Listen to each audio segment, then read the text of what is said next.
Hello everybody, this is toysareruss, and for this special third-party figure showcase and review, we're going to be looking at the new Doctor Wu Prime Commander. This is the full transparent edition. So we're going to have a quick look at him in both of his modes, help you decide how you want to display him. We're going to see how much he's improved from the original Takara Tiny Transformers. We'll see how he looks and fares with some of the other Doctor Wu figures. I'll give you an idea of just how small he is compared to some of today's figures as well. And of course, we'll have a look at the box and his accessories as well. So loads of things to go through with this particular video. So as I move everything out of the way, I'd like to remind anybody who's not subscribed to the channel, if you'd like to hit that subscribe button for me now, please, because it really will help me out. And also you can get one of these from Show Z. There's a direct link in the description if you're interested in it. So for those of you who don't know too much about these figures, this is a Doctor Wu figure. You can see it says Doctor Wu there, and because he transforms, he's not licensed by Hasbro or Takara, so they can't call him by his proper name. This is probably about the 20th use of this mold, the same as Hasbro, Takara and everybody else. They do all multiple variations. This time they've gone with a full translucent version. Comes packaged in this lovely little box, lovely artwork. You can definitely tell it's Prime straight off. He comes packaged in robot mode with the trailer in a clamshell like that. He's got a collector's card, which again is a direct copy or rip-off, whichever word you want to use, of what Takara used to do with their G1 figures, and indeed most companies now do with Masterpiece. And the instructions are here, and funny enough, there's a tutorial for the transformation, because it's quite, well, not quite complex, but you'll be surprised how many steps there are in such a little figure. But I'm going to do it quickly on here anyway to get him into the other mode. So beautiful little figure. Look at the detail on these. These are about the same size as Micromasters are today. You've got the head, which is on a ball and socket, so this is really stiff. It will go all the way around. The arms will go all the way around. You will get a full T as well because of the ball and sockets.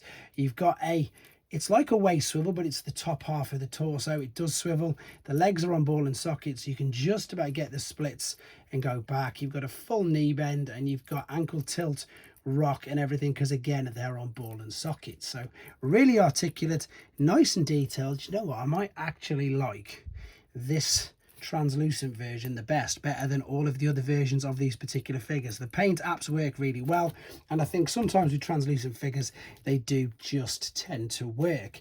Now I keep saying this, and I really do mean it. I wish that Hasbro would take the gauntlet from them and continue to make figures like this. This is a 2003 World's Smallest Takara, so this one's an official. And basically what we're getting now with Generations figures, I think this is exactly what a third-party company is doing. This is what we used to have. 25 years later, this is what you can now have. So again, I really wish they would take a leaf, or just buy Doctor Wu and start making them yourself, because these are great fun figures. So that was compared to a World's Smallest. This is one of your standard core class figures.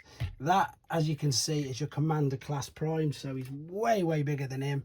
And as you can see, Voyager there. Let's bring in a few other figures just to give you an idea of scale and size. That is a New Age David. Again, he's not even called Optimus because he's not allowed to be. And then I've got a nice small deluxe Optimus there as well, which again is still huge compared to this guy. What I do like about it is they pretty much cover all the bases. What I mean by that is they just do exactly what everyone else does. I'll show you with the trailer in a minute. They've got other figures, and they do tend to make them scale. That is a Magnus, that is a Magnificus. They've even got an Artfire. They've got everything, but most importantly, they've got a Shatterglass Soundwave, which you saw. But of course they do have a Megatron as well, so you can set up multiple battle scenes if you did in fact want to. So let me move him out of the way. You can use the trailer as a repair bay as well. Let me see if I can open these up. The only negative thing is, and this is just me, it's just that because they are so small, sometimes it is quite awkward and quite difficult to get the clips, or just to get things to move around. So this does, as I say, double up if you want it to as a repair bay as well. So you can take this out of here, the blaster out of here, everything's completely stuck in. You can put these repair arms into the top part here like so. Again, this is where I'm saying, because it is so small, it doesn't make it any more difficult, the fact that it's translucent. To be honest, I think it works pretty well. So there you go, you've got your repair bay, which, as I say, it's just everything that the main figures do. Let me zoom in on that for you. you can do exactly the same with these. It all works. It's a good bit of fun, as I say, and I think these scale incredibly well with the Titan figures at the same time. You can, as you can see, you can add your Energon axe, just click it over there, and the same with the gun, you can just click it over there. So there isn't much more to say about the robot mode. It is a teeny tiny Optimus Prime. You can do loads with it, and it's about the same size, look at that, as a cassette from Studio Series 86, or in this case Kingdom. There's your translucent roller as well.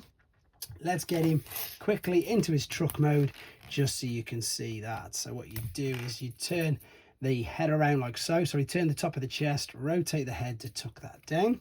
You're then going to fold this all the way back to bring the wheels out like so. I don't usually do transformation video processes on video. I put them separate, but with this one being nice and simple, I'm going to include it. Let's click the legs together. Let's fold the feet down. Let's bring these around, bend at the bicep to tuck that into there. So keep this down for now, then you can fold that up and it'll tab in. There's a slower and much more detailed version of this on this channel as well if you want to see that. Then we're going to fold these out, ready to just clip on the sides like so. But before we do that, let's shunt it along, all the way along.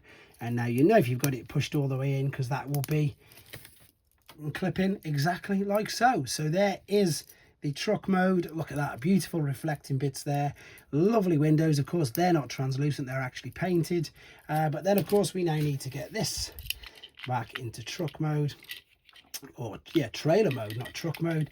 That will fit over, this spins around, so this will fit over the hitch on the back, and there you have your very mini Optimus Prime. Once again, that is a Takara World's Smallest, so that's an official Takara little figure. That is a mini bot, just to give you an idea, I suppose, how big that is. And then finally, just for the last couple, that's your Earthrise, and indeed that is your Generation 1. So this gives you hopefully an idea of just how small he is. A lot of fun, as I say, guys, scale amazing with Titans. So let me know what you think in the comments. Thanks for watching, take care.